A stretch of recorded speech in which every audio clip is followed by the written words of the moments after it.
É melhor ser alegre que ser triste. Alegria é a melhor coisa que existe. É assim como a luz no coração.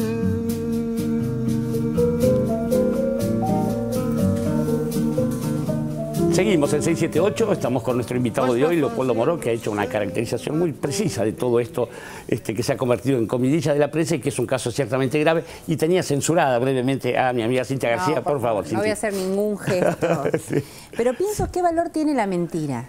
¿No? O sea, me pregunto, lo comparto con ustedes, estoy con distintas posturas durante todo el día porque, insisto, el hecho de romper un diario es un gesto fuerte, pero si esas palabras escritas ahí eran claramente una operación, a todas luces una operación, y cómo deconstruir esa operación, lo venimos intentando desde, no sé, años, ¿no? La confrontación más grande del kirchnerismo está puesta en este sentido por la oportunidad política que tienen los medios y todo lo que ya sabemos al respecto. Entonces, esas palabras, ¿qué valor tienen para no romperlas? Aproximo esa pregunta. También imagino que eso tiene los costos de la reproducción, pero a su vez la reproducción sigue siendo la reproducción de la comunicación dominante. Eso solo como para reflexionar. Y por otro lado, remarcarla, sí, yendo concretamente a lo sustancial, un poco el planteo de quién se va a quedar con esta causa, qué va a pasar con esta causa, y los argumentos del hijo, ¿no? Que fue donde eligió presentar la denuncia misma pensando en la conexidad con el encubrimiento. Y en los argumentos del hijo para excusarse es importante porque no solo dice que que la denuncia no tiene conexidad, sino que además habla de la debilidad de la denuncia, que no hay, y además respalda a Servini de Cubría en el hecho de que no había oportunidad para abrir la feria. Sí, sería ahora cada vez que se cita este tema que alguien, bueno, de la denuncia no hablemos más, ya se sabe que no tenía el menor sustento, que no tenía el menor asidero, vamos adelante con otras cosas. Orlando Barone. Sí, después de escuchar, estaba pensando, todos pensamos. A veces. Pero es una muletilla que, mira, los muertos dicen que no hablan, que no cuentan. Sin embargo, la antropología forense, aún del hombre de las nieves de 5.000 años atrás, con un hueso helado y pasado por el tiempo, logran construir su comportamiento, su modo de pararse, por qué murió. De una momia egipcia se ha logrado, y últimamente de nuestros desaparecidos. Los médicos forenses, los especialistas del mundo, no los de la esquina, dicen que el cadáver habla, que el cadáver cuenta todo, que una autopsia hecha con fidelidad de estampa permite saberlo. ¿Por qué no vamos a saberlo? Pregunta que uno se puede hacer en base a estos datos que estoy diciendo. ¿Qué es lo que impide que sepamos? ¿Qué es lo que impide? Les voy a decir algo. Hay una cosa, no voy a discutir esto que vos tiraste a la mesa porque me excede y me gustaría hablarlo con más tranquilidad, lo de romper un medio. Yo me acordaba graciosamente de Adolfo Castelo, nuestro amigo, que en este mismo canal rompía revistas que no le gustaban de forma irónica, pero no política. Lo que sí es cierto, que hay un periodismo que pretende no solo ya ser idolatrado, un cierto periodismo, ¿no? que ya no pretende tener una importancia social, política, sino que también quiere posar de héroe. Y ser héroe en el periodismo es muy difícil. No es solo morirse. Es muy difícil ser héroe. Uno se puede morir, es un estúpido y no es ningún héroe. ¿Qué es la muerte? A mí me puede matar a alguien. ¿Qué significa que voy a ser un héroe? De ninguna manera, soy una víctima y mis conocidos lo sentirán. En el caso Watergate, a ver si recuerdan, vos nombraste el otro día el caso Kennedy como algo, digamos, oscuro, que permite discusiones también. El caso Watergate, que permite la renuncia de Nixon, sí, la operación que termina con la renuncia de Nixon, es un caso totalmente distinto, pero yo me voy a centrar nada más en qué significa el periodismo de investigación. Woodward y Bernstein, creo que se llamaba el otro, los dos. descubren esas famosas escuchas que eran parecidas, si querés, a las que Palacio le metió con Macri por lo que está, digamos, imputado. Esas escuchas, que eran graves en ese momento, se las había dado un famoso vocero secreto que se llamaba Garganta Profunda. Sí, Deep Cross, sí. Por ironía con la película famosa, etcétera, etcétera. Garganta Profunda estuvo 40 años en silencio. El Estiuso de Garganta Profunda estuvo 35, 40 años en silencio. Hace pocos años, supongamos 2007, 2004, 2005, no recuerdo, creo que se llamaba Felt. No sé si Mark Felt. Si me equivoco es porque mi imprecisa memoria que le da me permite. Resulta que había pertenecido a los servicios secretos, a la CIA. Por lo cual, Woodward había sido aliado, socio de Felt. Y Felt esto lo cuenta. Es decir, el descubrimiento famoso tenía que ver con una alianza de topos, si querés. Y lo que quiero decir, y esto ya yendo al lenguaje doméstico, que es el más claro, en todas las redacciones de la Argentina, Morón seguramente tiene más experiencia que yo, porque además es periodista, siempre hay topos a los que los periodistas que se suponen decentes o éticos miran con sospecha, porque saben que sus fuentes están en inteligencia, sea de inteligencia militar, policial o inteligencia judicial o lo que fuera. Estos topos son útiles a la redacción. En algún momento son útiles porque traen una mercadería que se le llama carne podrida o lo que sea, y a veces traen carne sana que les permite destruir a un funcionario, descubrir coimas en el Senado, permiten cosas así. Todos los medios tienen a un topo al que los periodistas conocen, pero no pueden probar. Convengamos que también hay jefes de redacción cuya función es filtrar esa información, completar una investigación y eso. Si no, estaríamos hasta las manos. Para eso, digamos, así funcionan hasta las manos. Algunos programas. Con ese periodismo estamos hasta las manos. Vos fíjate, perdóname que te interrumpa, hablando del periodismo de investigación, yo voy a decir algo que obviamente desde mi lugar ideológico puede parecer una herejía, ¿no? Pero que creo que es bueno reflexionarlo. El tratamiento que hizo el diario La Nación de este tema es sustancialmente distinto.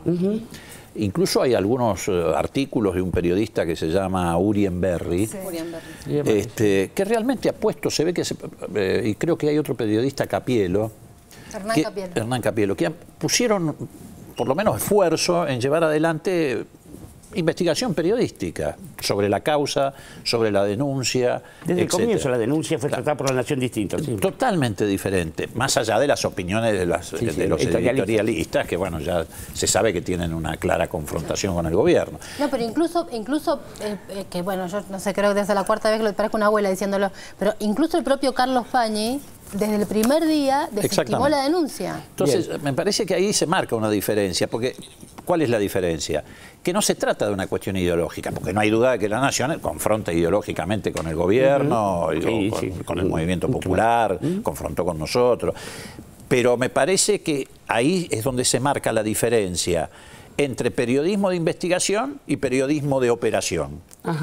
Yo creo que La Nación hace periodismo de investigación en este tema. Fue el que también, La Nación contribuyó mucho a poner en superficie el entramado mafioso de la CIDE, etcétera, etcétera. Y bueno, el otro es periodismo de operación. Por eso creo que hay que dejar eso muy en claro, hay que aislar el periodismo de operación, pero hay que hacerlo con inteligencia. Con inteligencia, no con los servicios. Vamos a ir al siguiente informe que tiene que ver justamente con eso, porque parece que la doctora Carrió era amiga de Estiuso. Eso es lo que dice Pino Solanas. Vamos al informe. Solanas. La doctora Carrió dijo que tenía amistad con Estiuso. Enojado tras el anuncio de alianza entre Macri y Carrió, Solanas dio a conocer una información que tenía guardada. Muchos se preguntan, bueno, si Estiuso actuaba autónomamente o alguien le ordenaba escuchar tal o cual teléfono. Este funcionario que viene desde las épocas de la dictadura fue desarrollando un enorme poder. Yo fui víctima de un grupo de tareas de la CIDE comandada por el señor Estiuso cuando le pegaron los 6 tiros el 22 de mayo del 91. ¿Quién presentó un proyecto de reestructuración?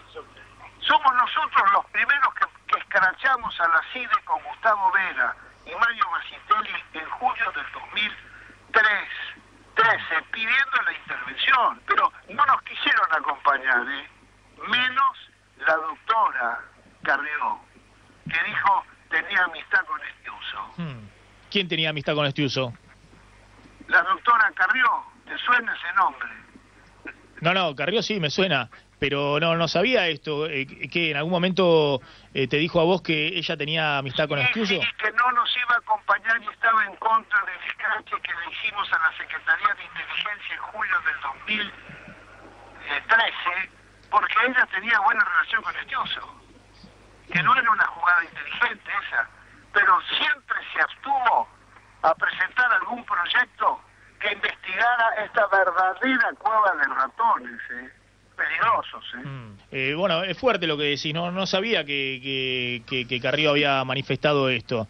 Sí, me lo manifestó a mí, se lo manifestó a Gustavo Vera también. Que ella tenía una buena relación con Estiuso. Recordemos que el juez de la causa, Canicova Corral, dijo lo siguiente. Estamos en comunicación con el juez que investiga justamente la causa AMIA, que es Rodolfo Canicova Corral. ¿Usted sabe qué rol tenía Estiuso en la causa AMIA? Sí, era el investigador principal. Ajá. Y ahí me parece que hubo una confusión de roles, porque el que debió conducir la investigación fue el fiscal y debió conducir a los elementos de inteligencia que cooperaban.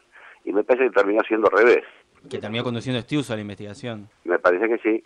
¿Quién tenía amistad con Estiuso? La doctora Carrió, ¿te suena ese nombre? Recordemos que Carrió decía que estaba muy preocupada con la muerte del fiscal Nisman y curiosamente siempre desviaba el eje de atención con denuncias temerarias e incomprobables. Yo siempre me preguntaba en la cámara algo, ¿no? Y sobre todo mirando a la cámpora, siempre me preguntaba algo. Mienten, roban, pero no matan.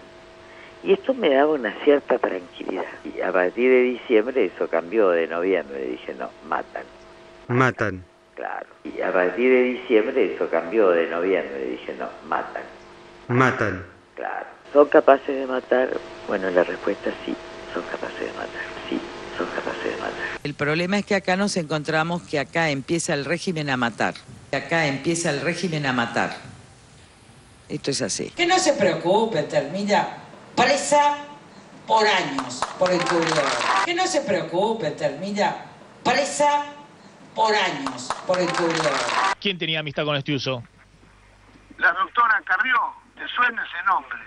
Pregunta final que le daría la razón a Solanas. ¿Cómo sabe Carrió que Estiuso no se encuentra en el país? Era previsible que hubiera estas muertes. El propio Estiuso dice, tengo miedo por mi vida. Hoy no está en el país. ¿Quién tenía amistad con Estiuso? La doctora Carrió, ¿te suena ese nombre? ¿El gobierno sabe dónde está Estiuso ahora? ¿A esta hora? Estiuso legalmente está en el país. Está en el país. Si salió ilegalmente yo no tengo forma de comprobarlo, pero legalmente está en el país.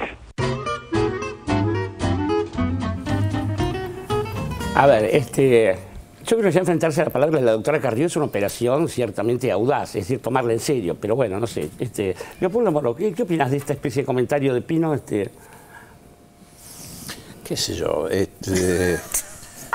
Pero lo que pasa que, reitero, me supera en términos de racionalidad. Totalmente. Es muy difícil. Y además es meterse en este tipo de vericuetos. Sí. A mí, reitero, lo que me importa es lo que pasó y lo que va a pasar a partir de lo que pasó. Yo creo que una vez que esto esté despejado, efectivamente no va a ser tan sencillo, pero yo creo que al final la realidad va a imponerse, va a quedar muy en claro que se trató de un intento de golpe blando, va a quedar muy en claro que el propio Nisman ha sido víctima de esa circunstancia, independientemente de que seguramente en ese momento, porque creyó en los que lo empujaban, etcétera, tal vez le ha gustado estar a la cabeza de esa operación.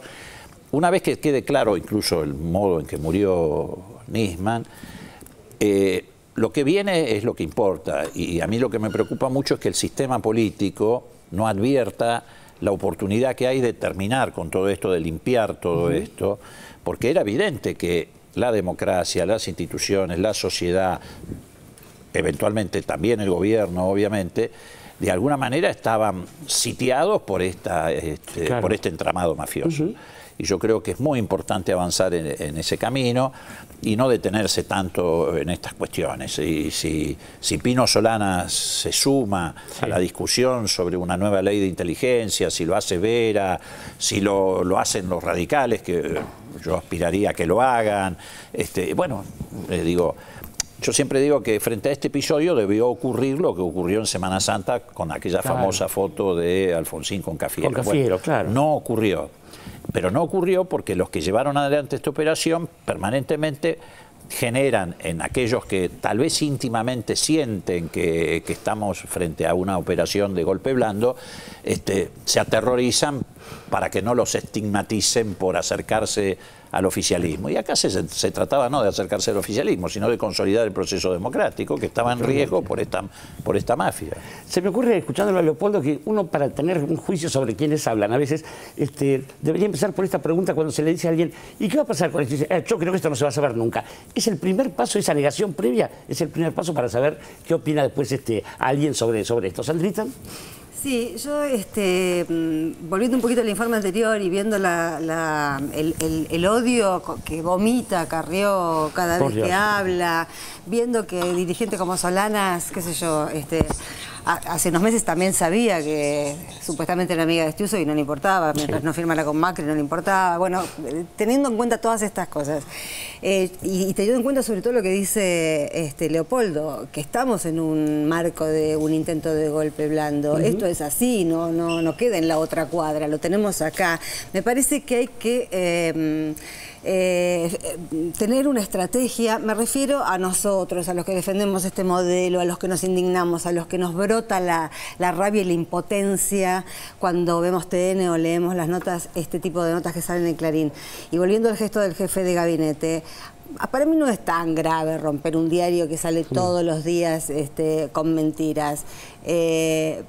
Pero también apareció una foto diciendo que era Lago Marcino en una marcha de Cromañón, que no desestima para nada lo que dijo el abogado Iglesias, para nada, pero alguien se ocupó de distribuir esa foto y era Pablo Plotkin, que trabaja en la Rolling Stone. Quiero decir, hay que tener templanza, no hay que ponerse tan nervioso y hay que mantener la calma, porque enfrente tenemos gente muy peligrosa que precisamente está esperando que perdamos los estribos. Y a la gente que no sostiene este modelo, pero que sí sostiene el sistema democrático, explicarles lo que decía Leopoldo antes, que es básico. Esto no es echar leña para el lado del oficialismo, sino sostener el sistema. Es mucho más grave. Norita, si vamos al último informe de este tema.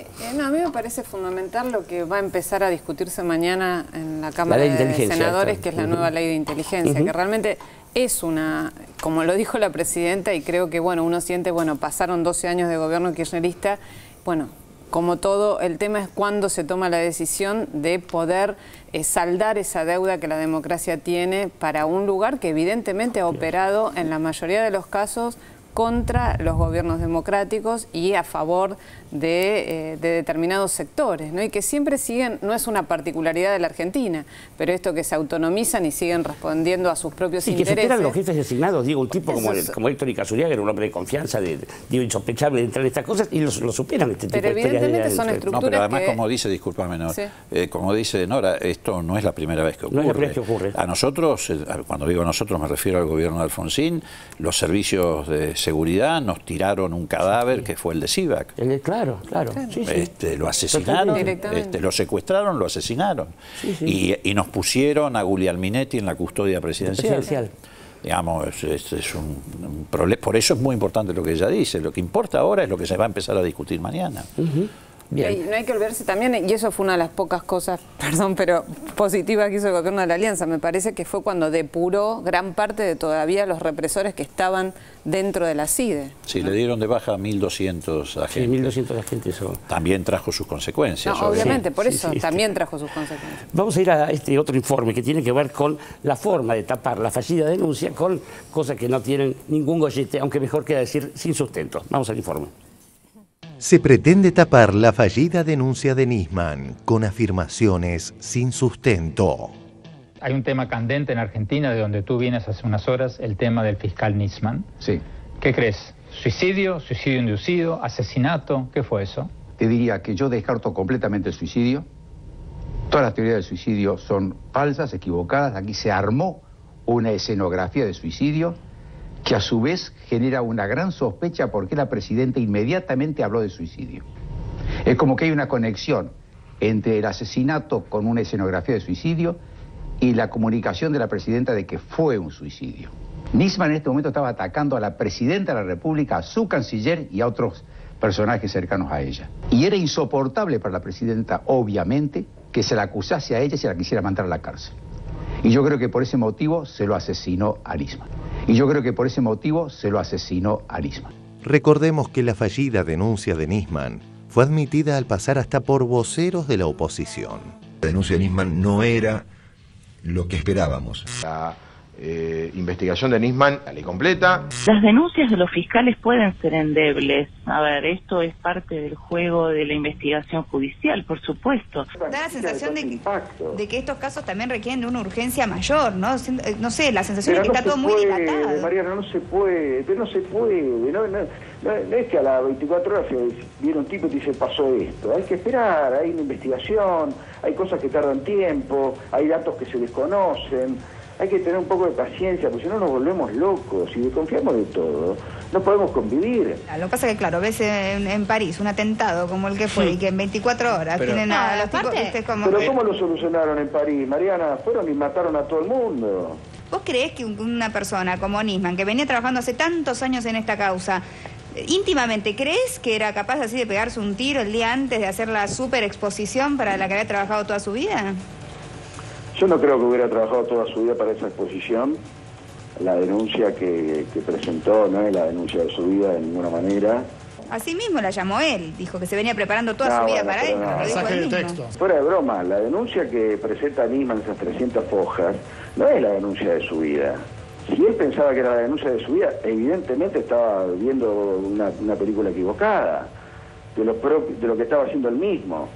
Porque es una denuncia muy frágil, no es la denuncia que venía a resolver el caso AMIA. Aquí hizo estos 10 años Alberto Nisman. Y está todo el mundo hablando de este uso, aún los que no sabían que existía. Digo, te debe llamar la atención también, ¿o no?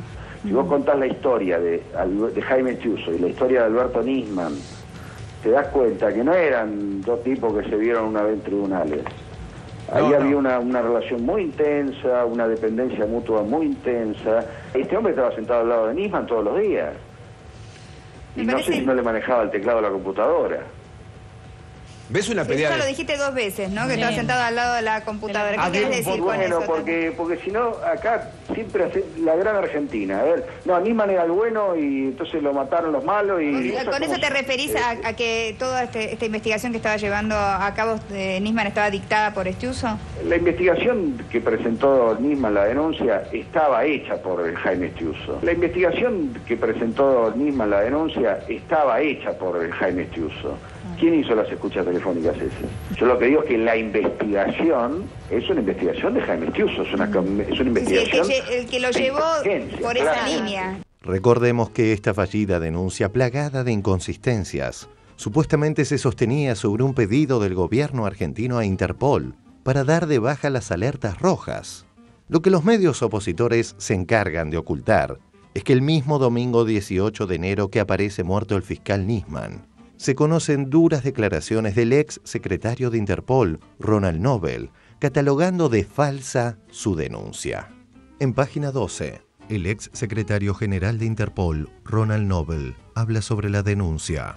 Lo que dice Nisman es falso. Ronald Nobel conoce y mantuvo una buena relación con el fiscal Nisman, pero cree que lo que dice ahora es falso. Nisman dice que el gobierno argentino trató de cancelar los alertas rojos contra los ciudadanos iraníes. ¿Cuál fue su experiencia? La afirmación del fiscal Nisman es falsa. Ningún funcionario del gobierno argentino trató nunca de cancelar los alertas rojos de Interpol. En los últimos 2 días, me sorprendió totalmente escuchar semejantes afirmaciones falsas. Al contrario, señor Nisman, el ministro de Relaciones Exteriores de Argentina, Héctor Timerman, y cada uno de los funcionarios del gobierno argentino con los que me encontré y hablé de esta cuestión, tuvieron siempre la misma posición. Los alertas rojos de Interpol contra los ciudadanos iraníes debían mantenerse sí o sí.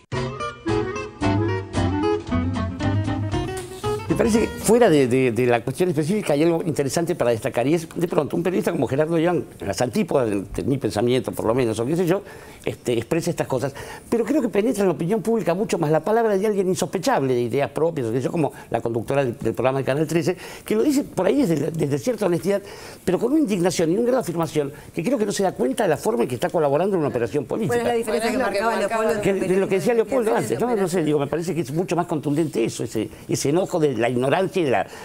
Bueno, iba a decir algo ofensivo, pero es la ignorancia, digamos, ¿no? Bueno, ahí lo que puede haber es, digamos, en general las sociedades tienden a sospechar del poder. Frente a episodios de este tipo hay una tendencia a sospechar del poder. Esa tendencia a sospechar del poder es la que alimenta esta operación, ¿verdad? A veces puede ser que algún periodista que forma parte de esa sociedad también, digamos, caiga o incurra en esa simplificación. Puede ser, puede no ser, es muy subjetivo entrar en ese terreno, ¿no? Por eso creo que es muy importante machacar sobre esta cuestión. Yo en algún programa lo veía a Palma diciendo, y con algo de razón, bueno, todo esto está desplazando otras discusiones que son muy, y efectivamente las está desplazando, son muy, pero esto es un capítulo que hay que cerrar bien.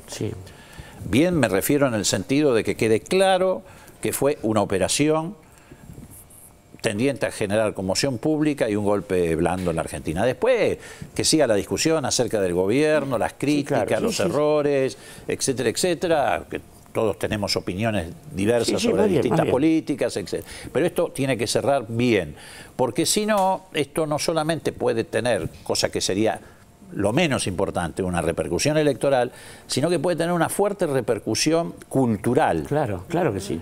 Que golpee, digamos, a un modelo de país, a un proyecto de país sobre el cual habrá matices, diferencias, etcétera, y que esterilice todos los esfuerzos que se ha hecho desde el punto de vista del proceso democrático, porque si esto no cierra bien, no solamente no le va a ir bien al gobierno, no le va a ir bien al gobierno, a la justicia, al parlamento, a la democracia, porque todo va a quedar embarrado. Entonces es muy importante que esto salde bien, por eso hay que seguir este tema. Sí, y el problema no es el saldo electoral, entendamos eso. Sandrita Russo. No, yo creo realmente, a veces cuando Dante comentaba eso, estamos hablando poco de otras cosas, porque en realidad también me parece que hay que marcar que hasta ahora, en los años anteriores, nosotros veníamos hablando de que están en pugna 2 modelos de país, pero esto cae en un momento en el que hay en pugna 2 modelos de mundo. Sí, claro. Un mundo unipolar o un mundo multipolar. Entonces, esto es necesario saldarlo con toda la claridad posible.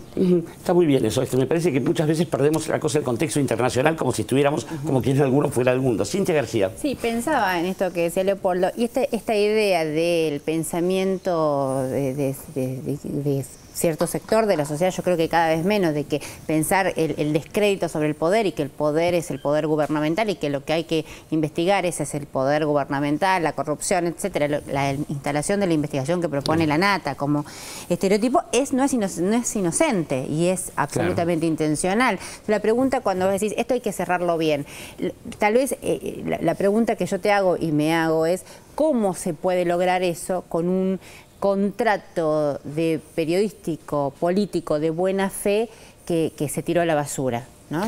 Bueno, a ver, en realidad ese problema lo tenés frente a todas las batallas y todas las circunstancias que vas... Claro. Lo que pasa es que esta tiene lo crucial de que plantea una situación golpista. Sí, pero precisamente por eso me parece que hay que actuar con mucha inteligencia, Yo creo que hubo cierta imprudencia en meterse en discusiones de tipo policial frente a esta cuestión.